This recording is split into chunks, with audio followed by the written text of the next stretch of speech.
Bunga di Batu Cadas. Audiobook oleh Novel Silat. Jilid 9 Part 5. Pangeran Ranakusuma pun kemudian berdiri termangu-mangu. Dipandanginya tubuh anaknya yang terbaring diam membeku. Wajahnya menjadi putih dan tampak senyumnya masih membayang. Tetapi di balik senyum itu seakan-akan tampak penyesalan yang tiada taranya. Kecewa dan pedih. Dipanala, berkata Pangeran Ranakusuma dengan suara parau, pindahkan tubuh itu ke pembaringan ibunya. Ki Dipanala termangu-mangu mendengar perintah itu. Sehingga Pangeran Ranakusuma mengulanginya, pindahkanlah tubuh itu ke bilik ibunya. Selimuti seperti jika ia sedang tidur. Jangan memberikan kesan apapun juga atas kematian Rudira.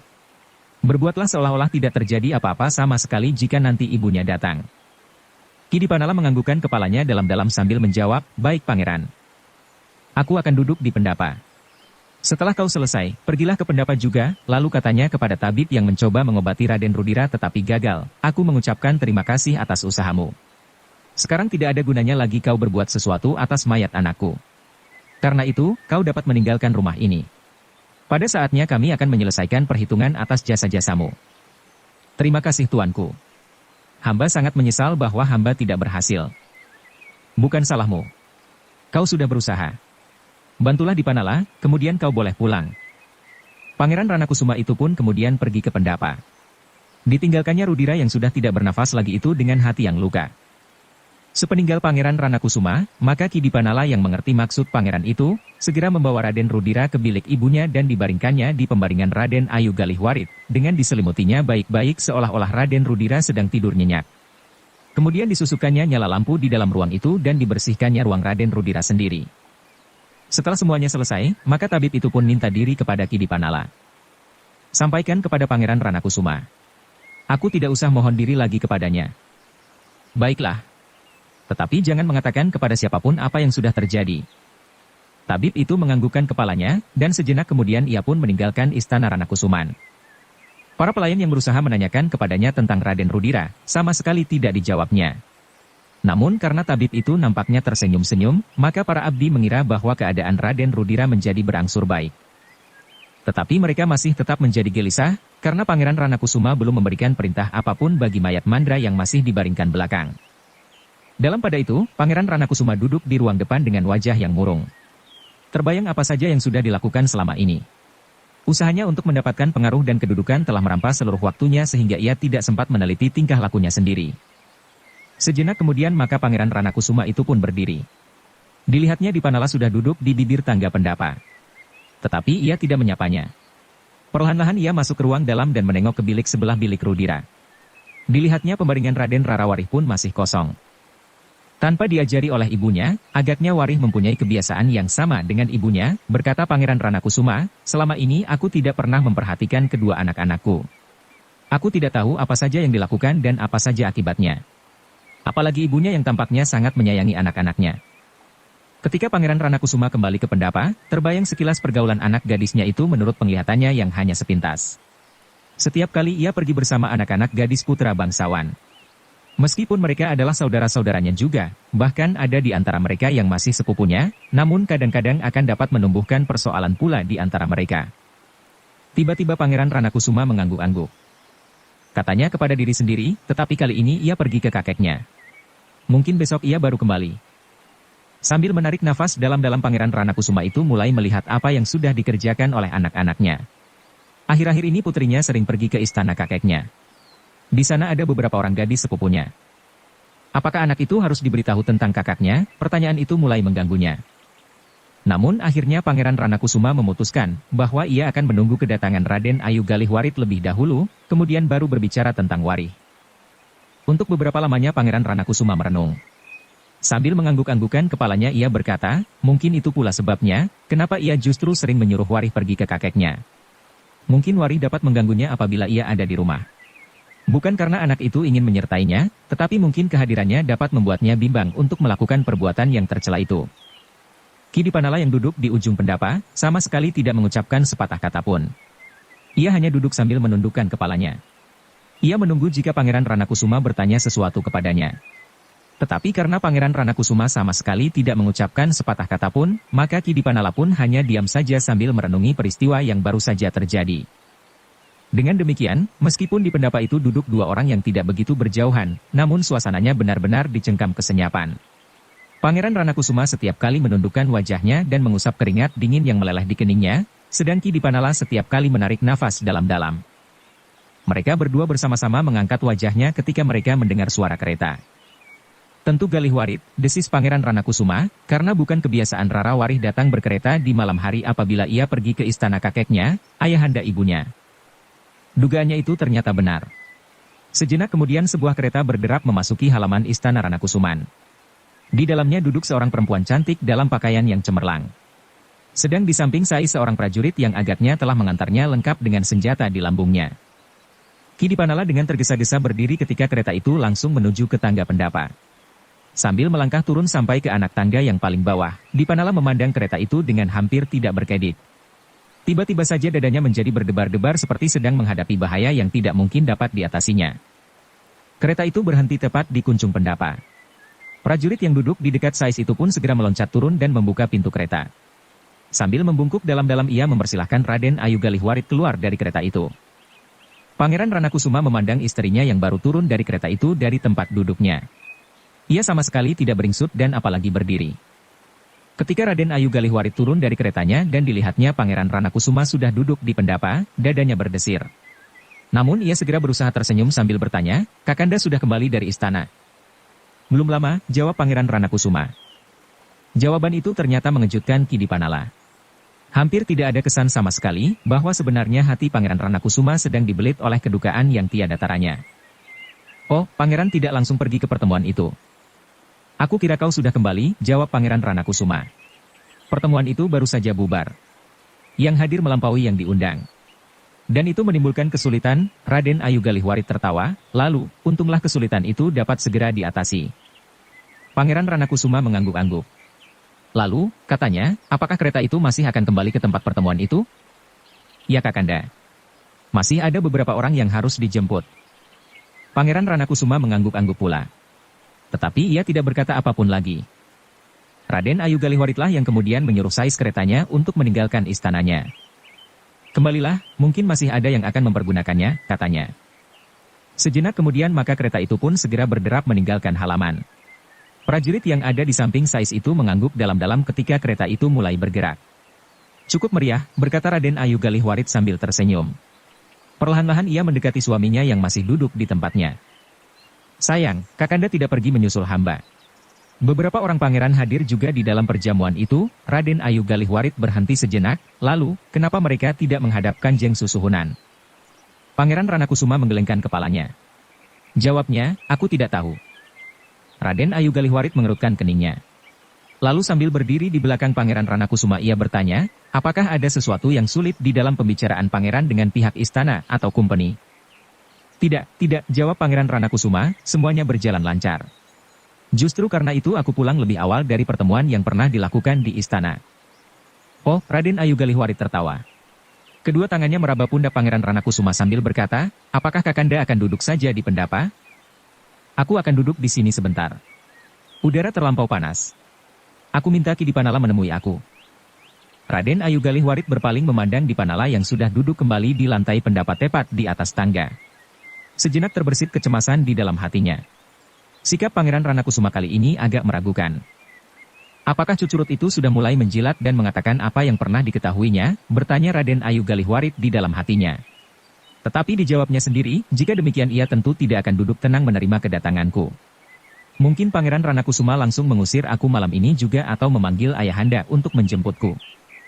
Karena itu, maka Raden Ayu Galihwarit itu pun kemudian tersenyum pula sambil bertanya, "Apakah Dipanala tidak mempunyai pekerjaan lain?" "Tentu tidak di malam hari," jawab Pangeran Ranakusuma. "Oh," Raden Ayu Galihwarit tertawa, "tentu tidak. Ia bukan peronda di istana ini." "Ya, ia memang bukan peronda. Tetapi udara akan menjadi semakin dingin kamas. Apakah tidak sebaiknya Pangeran masuk ke dalam?" "Masuklah dahulu. Aku akan duduk di sini sejenak." Raden Ayu Galihwarit menjadi ragu-ragu. Sekali lagi ia memandang Ki Dipanala yang duduk sambil menundukkan kepalanya. "Pangeran," berkata Raden Ayu Galihwarit, terasa tubuh Pangeran menjadi sangat dingin. Tentu Pangeran sudah kedinginan. Udara terasa segar sekali di pendapa. "Kalau begitu, aku akan ikut duduk di sini." Pangeran Ranakusuma mengerutkan keningnya. Lalu, masuklah. Atau berganti pakaianlah dahulu. Raden Ayu Galihwarit tertawa. Katanya kemudian, barangkali ada juga yang ditunggu. Tetapi jika Kakanda menunggu hari, tentu ia tidak akan kembali malam ini. Mungkin besok bahkan mungkin lusa. Ia merasa kerasan di rumah kakeknya, karena di rumah eyangnya ia mendapatkan beberapa orang kawan sebaya. Ya, tentu ia kerasan di rumah eyangnya. Tetapi aku memang tidak sedang menunggu hari. Jika kau ingin duduk pula bersama kami, berganti pakaianlah lebih dahulu. Baiklah Kakanda. Aku akan berganti pakaian dahulu, dan aku akan menyusul duduk di sini. Tetapi sebaiknya Dipanala menyuruh seorang pelayan untuk membuat minuman panas. Baiklah. Biar ia nanti pergi. Raden Ayu Galihwarit pun kemudian melangkah masuk. Di muka pintu langkahnya terhenti. Serasa ada sesuatu yang menahannya. Kamas, Raden Ayu itu memanggil, apakah tidak ada seorang pelayan pun yang ada di dalam? Di belakang, jawab Pangeran Ranakusuma.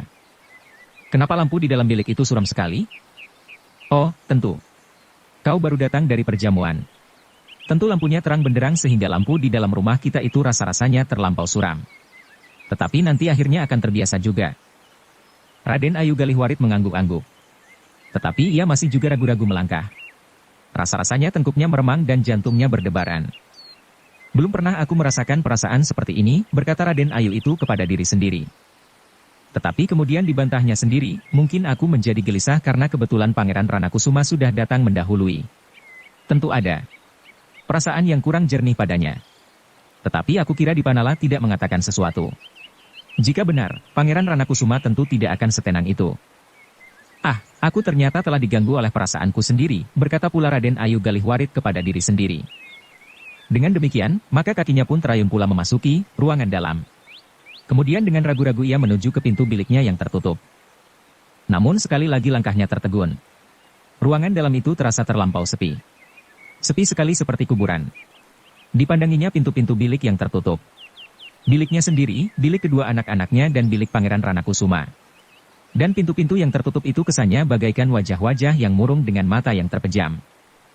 Terasa sekali lagi tengkuknya meremang, seakan-akan dirambati oleh binatang-binatang kecil tetapi berjumlah banyak sekali. Ah, tentu karena aku datang dari pertemuan yang ramai sehingga rumahku ini terasa sangat sepi, ia mencoba bertahan. Dipaksanya juga kakinya melangkah ke pintu biliknya. Meskipun hatinya ragu-ragu, namun perlahan-lahan didorongnya juga pintu bilik yang tertutup itu. Ketika terlihat olehnya sesosok tubuh terbaring di pembaringannya, Raden Ayu Galihwarit terkejut. Tetapi hanya sejenak, karena di dalam cahaya lampu minyak yang kemerah-merahan, ia segera mengenal wajah anak laki-lakinya Rudira. Raden Ayu Galihwarit menarik nafas dalam-dalam. Tetapi ia merasa aneh, bahwa Rudira tidur di pembaringannya. Hal itu tidak pernah dilakukannya. Tiba-tiba saja dada Raden Ayu Galihwarit berdebar-debar. Katanya di dalam hati, tentu ayahnya yang menyuruhnya tidur di pembaringanku sebagai cara untuk menegur keterlambatanku.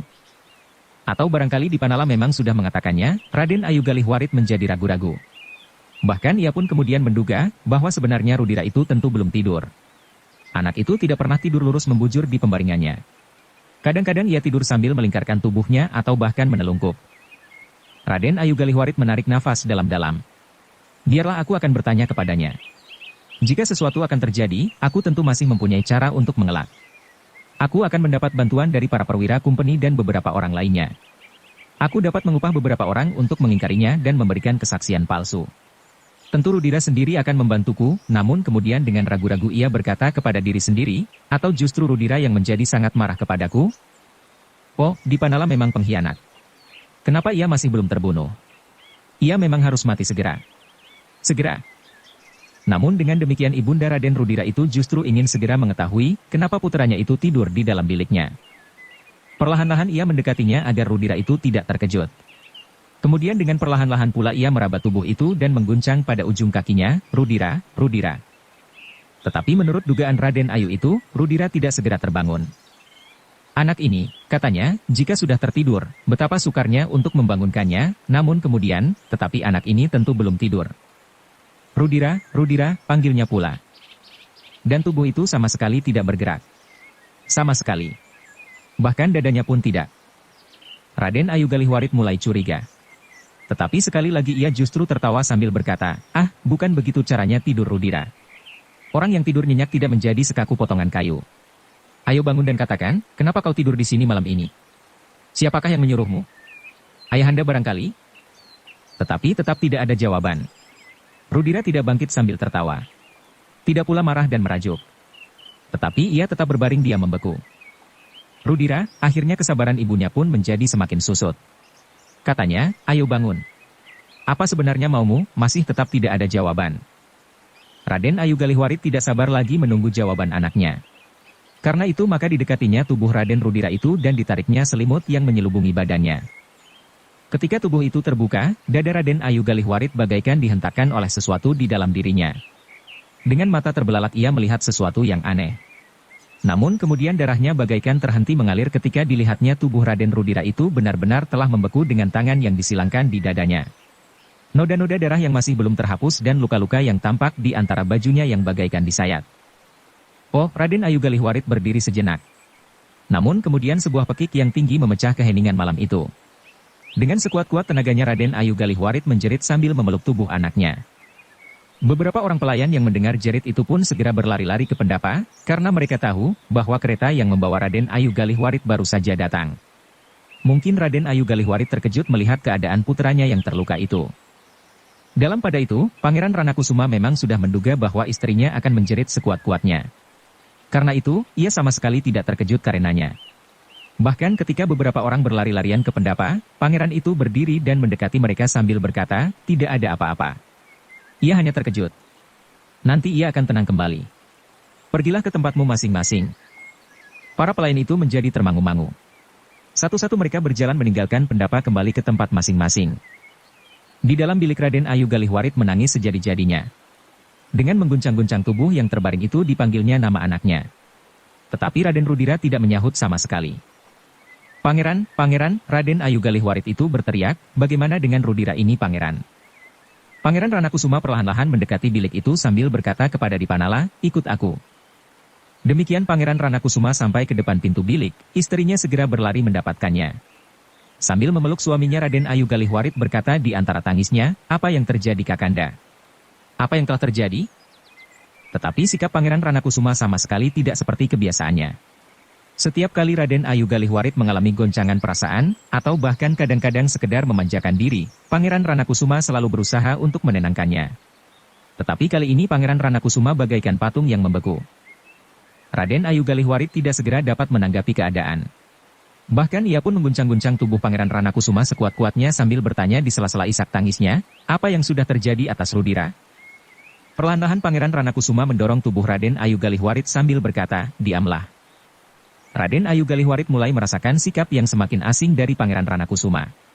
Karena itu, ketika Pangeran Ranakusuma kemudian berjalan mendekati tubuh Rudira, ia justru terdiam karenanya. Kemarilah, berkata Pangeran Ranakusuma kepada istrinya yang justru menjadi termangu-mangu. Kemarilah, Pangeran Ranakusuma mengulang, Rudira ternyata telah mengalami bencana tanpa kita duga-duga sebelumnya.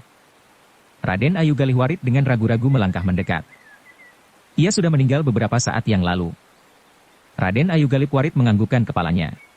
Katanya terputus-putus, Kakanda tidak memberitahukan apapun pada saat aku datang. Aku tidak ingin mengejutkanmu dan apalagi merusak kesan yang cerah di dalam hatimu, setelah kau mengunjungi pertemuan itu. Raden Ayu Galihwarit mengangkat wajahnya. Sekilas dipandanginya Dipanala yang berdiri sambil menundukkan kepalanya dalam-dalam. Bagaimanapun juga, hatinya merasa pedih melihat seorang ibu yang harus menghadapi kenyataan yang sangat pahit itu. Siapakah yang telah mencelakai Rudira Kakanda? Pangeran Ranakusuma menggelengkan kepalanya. Katanya, aku tidak tahu. Ia diketemukan terkapar di jalan. Oh, lihatlah lukanya. Luka itu bukan luka senjata tajam, tetapi lukanya adalah luka peluru. Peluru? Ya, peluru Kumpeni. Oh, bagaimana mungkin hal itu terjadi? Tidak ada yang dapat mengatakan dengan pasti. Apakah Rudira hanya seorang diri? Biasanya ia pergi bersama Mandra. Mandra juga mati. Mandra juga mati? Ya, tetapi dalam kedudukan yang lain. Bagaimanapun juga nakalnya Rudira, tetapi kali ini ia terbunuh selagi ia ingin menyatakan sikapnya sebagai seorang anak laki-laki yang baik. Aku tidak mengerti. Aku melangkah mendekat. Tentu kau tidak mengerti, jawab Pangeran Ranakusuma. Raden Ayu Galihwarit menjadi semakin bingung. Dipandanginya suaminya yang benar-benar terasa asing baginya, seperti juga Pangeran Ranakusuma merasa sebagai orang asing di dalam bilik itu. Istrinya yang cantik itu sama sekali tidak dapat memberinya gairah lagi kepadanya sebagai seorang suami. Bukan saja karena ia sedang berdiri di sisi mayat putranya, namun apa yang terjadi memang sudah memisahkannya dari perasaan seorang suami. Kematian Rudira memang memberikan suasana yang asing di dalam rumah ini, berkata Pangeran Ranakusuma kemudian. Namun ia masih tetap berusaha menahan gejolak hatinya yang bagaikan meretakkan dada, memang tidak ada bukti apapun yang dapat disangkutkan dengan kematian Rudira, selain luka peluru ini. Tetapi di Surakarta ini ada beberapa buah senjata yang dapat melepaskan peluru seperti ini. Raden Ayu Galihwarit mengangguk kosong. Tetapi senjata yang manakah yang telah melepaskan peluru dan melukai Rudira, tentu sulit sekali untuk diketahui, istrinya menganggukkan kepalanya sekali lagi. Tetapi, berkata Pangeran Ranakusuma selanjutnya, masih ada kemungkinan kita dapat menemukan pembunuh anak kita. Siapa yang telah membunuhnya, Kamas? Seseorang melihatnya, bagaimana seorang perwira kumpeni menembaknya. Oh, dada Raden Ayu Galihwarit menjadi berdebar-debar. Perwira kumpeni itu meloncat dari sebuah kereta. Kereta, suara Raden Ayu Galihwarit menjadi bergetar. Ya. Seseorang melihat, sebuah kereta yang baru saja keluar dari tempat pertemuan yang meriah. Tetapi ternyata ada kereta lain yang sudah menunggunya di tempat yang gelap. Seorang perwira kumpeni telah berpindah tempat dari kereta yang berhenti lebih dahulu ke dalam kereta yang kemudian. Oh, siapakah yang mengatakannya? Tunggu. Ada hubungannya dengan kematian Rudira. Wajah Raden Ayu Galihwarit menjadi pucat. Apakah yang sudah dilakukan oleh Rudira? Pangeran Ranakusuma menarik nafas dalam-dalam. Seakan-akan sesuatu telah menyumbat di kerongkongannya. Namun akhirnya terucapkan juga dari sela-sela bibirnya, Rudira ingin melihat apa yang sudah dilakukan oleh perwira itu, karena ia mendengar suara seorang perempuan di dalam kereta yang kemudian. Ia tidak rela melihat bahwa sesuatu telah terjadi karena tingkah perwira kumpeni itu, karena ia tahu bahwa seorang perempuan yang ada di dalam kereta itu pun tentu seorang bangsawan. Wajah Raden Ayu Galihwarit yang pucat menjadi semakin pucat. Dengan suara gemetar ia bertanya, apakah yang kemudian dilakukan oleh Rudira? Ia menyusul kereta itu. Oh, tubuh Raden Ayu Galihwaritlah yang kemudian menjadi gemetar. Tidak. Tidak terjadi apa-apa. Tidak terjadi apa-apa. Itu hanyalah kebetulan saja, bahwa kereta itu bertemu di tengah jalan. Apa yang tidak terjadi apa-apa? Bertanya Pangeran Ranakusuma. Perwira itu tidak berbuat apa-apa. Tentu ia berbuat apa-apa. Tidak, tidak. Pangeran Ranakusuma memandang istrinya sejenak, lalu, akulah yang memberitahukan hal ini kepadamu. Bukan kau. Tetapi tidak terjadi apa-apa dengan kumpeni itu. Dari mana kau tahu? Dan apakah kau juga melihatnya? Pertanyaan itu terdengar bagaikan bunyi guntur yang meledak di langit. Sejenak Raden Ayu Galihwarit berdiri mematung. Dengan tatapan mata yang tajam dipandanginya wajah Pangeran Ranakusuma yang tegang. Lalu dengan suara gemetar ia berkata seakan-akan tidak terpikirkan lebih dahulu karena kegelisahan, kecemasan, kepedihan yang bercampur baur, aku tidak tahu.